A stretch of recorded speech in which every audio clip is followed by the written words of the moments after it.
തൃശ്ശൂരിലെ പൂരമായ തൃശ്ശൂർ പൂരത്തിന് തുടക്കമായി.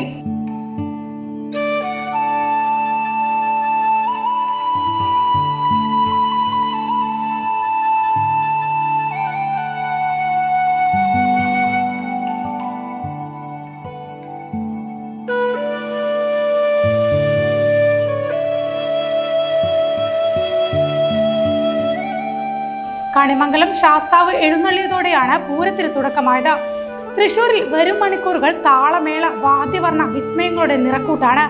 8 ഘടക ക്ഷേത്രങ്ങളിലെ പൂരങ്ങളും ഉച്ചയോടെ വടക്കുനാഥ സന്നിധിയിൽ സംഗമിക്കും.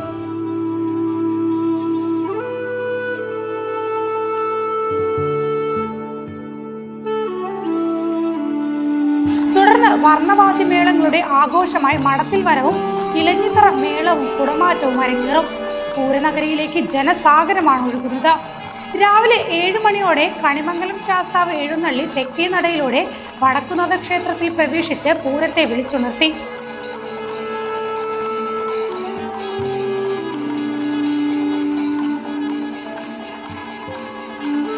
കണിമംഗലം ശാസ്താവിന് പിന്നാലെ ഘടകപൂരങ്ങളുടെ വരവ് തുടങ്ങി.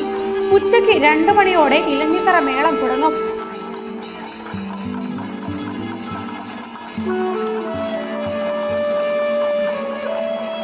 വൈകിട്ട് 3 മണിയോടെ നായ്ക്കനാലിൽ നിന്ന് ആരംഭിച്ച തിരുവമ്പാടിയുടെ മേളം ക്ഷേത്രത്തിന് പുറത്ത് ശ്രീമൂലസ്ഥാനത്ത് കൊട്ടിത്തിമിർക്കും. വൈകിട്ട് 5:30 പൂരപ്രേമികൾ കാത്തിരുന്ന കുടമാറ്റം തുടങ്ങും.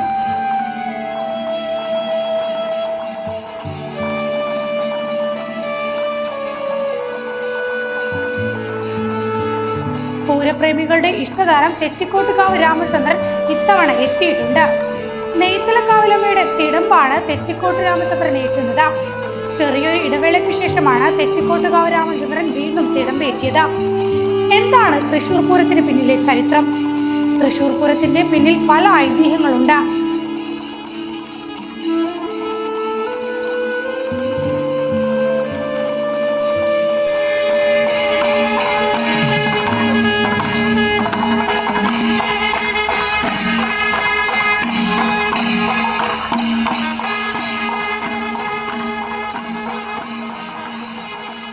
പണ്ട് കൊച്ചി ഭരിച്ചിരുന്ന ശക്തൻ തമ്പുരാനുമായി ബന്ധപ്പെട്ടാണ് തൃശ്ശൂർ പൂരത്തിന്റെ ആരംഭമായി പറയാറുള്ളത്. 2 നൂറ്റാണ്ടിന് മുൻപ്, അതായത് ശക്തൻ തമ്പുരാൻ കൊച്ചി രാജ്യം ഭരിക്കുന്ന കാലത്ത് തൃശ്ശൂർ പൂരം പോലെ ആളുകൾ ആഘോഷിക്കുന്ന പൂരമാണ് ആറാട്ടുപുഴ പൂരം. അക്കാലത്ത് പല പ്രദേശങ്ങളിൽ നിന്നുള്ള ഘോഷയാത്രകളും ആറാട്ടുപുഴ ക്ഷേത്രത്തിൽ എത്തിച്ചേരും. 33 ദേവതകളും പൂരത്തിന് എത്തിച്ചേരുമെന്നാണ് ഹിന്ദു ഐതിഹ്യപ്രകാരമുള്ള വിശ്വാസമായി കരുതപ്പെടുന്നത്. എന്നാൽ 1796 പൂരത്തിന് വലിയ മഴയായത് കാരണം തൃശ്ശൂർ ദേശത്തെ ആളുകൾക്ക് ആറാട്ടുപുഴ പൂരത്തിന് കൃത്യസമയത്ത് എത്താനായില്ല. വൈകിയെന്ന കാരണം പറഞ്ഞ് തൃശ്ശൂർ ദേശത്തെ ജനങ്ങളെ അന്നത്തെ പൂരത്തിൽ പങ്കെടുപ്പിച്ചില്ല. പാറമേക്കാവ്, തിരുവമ്പാടി, അയ്യന്തോൾ, ചൂരക്കാട്ടുകാവ്, നെയ്ത്തലക്കാവ്, കണിമംഗലം, ചെമ്പൂക്കാവ്, കാരമുക്ക്, ലാലൂർ എന്നീ ദേശങ്ങളിലെ ആളുകൾക്ക് പങ്കെടുക്കാനായില്ല. തൃശ്ശൂർ ദേശത്തെ ജനങ്ങളെ വിലക്കിയത് ഇഷ്ടപ്പെടാത്ത ശക്തൻ തമ്പുരാൻ അടുത്ത വർഷം മുതൽ വടക്കുനാഥിനെ ആസ്ഥാനമാക്കി പുതിയൊരു പൂരം ആരംഭിക്കാൻ തീരുമാനിച്ചുവെന്നും തൃശ്ശൂർക്കാരുടെ പൂരം ഇനി വടക്കുനാഥ സന്നിധിയിൽ മതിയെന്നും തീരുമാനമെടുത്തു. ഇതാണ് തൃശ്ശൂർ പൂരത്തിന്റെ ഐതിഹ്യമായി കരുതുന്നത്. പക്ഷേ കൊട്ടാരത്തിൽ ശങ്കുണ്ണിയുടെ ഐതിഹ്യമാലയിൽ തൃശ്ശൂർ പൂരത്തിന്റെ ഐതിഹ്യം മറ്റൊന്നാണ്. തൃശ്ശൂർ പൂരം ശക്തൻ തമ്പുരാന്റെ കൽപ്പന പ്രകാരമാണ് ഉണ്ടാക്കിയത്. അതിനു മുൻപ് അവിടെ അങ്ങനെ ഒരു ആഘോഷം ഉണ്ടായിരുന്നില്ല.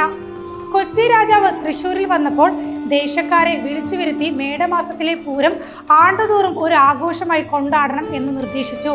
അതിനായി നാട്ടുകാർ തിരുവമ്പാടി, പാറമേക്കാവ് എന്നീ 2 ഭാഗങ്ങളിലായി പിരിഞ്ഞ് ഭഗവതി, ശാസ്താംകാവ് മുതലായ ദേവന്മാരെ വടക്കുനാഥ ക്ഷേത്ര സന്നിധിയിലേക്ക് എഴുന്നള്ളിച്ചു കൊണ്ടുവരണം. തിരുവമ്പാടി, പാറമേക്കാവ് എഴുന്നള്ളത്തുകൾ പ്രധാനമായിരിക്കണം. പണം ജനങ്ങൾ സ്വരൂപിക്കുമെന്ന് ശക്തർ തമ്പുരാൻ അരുൾ ചെയ്തു.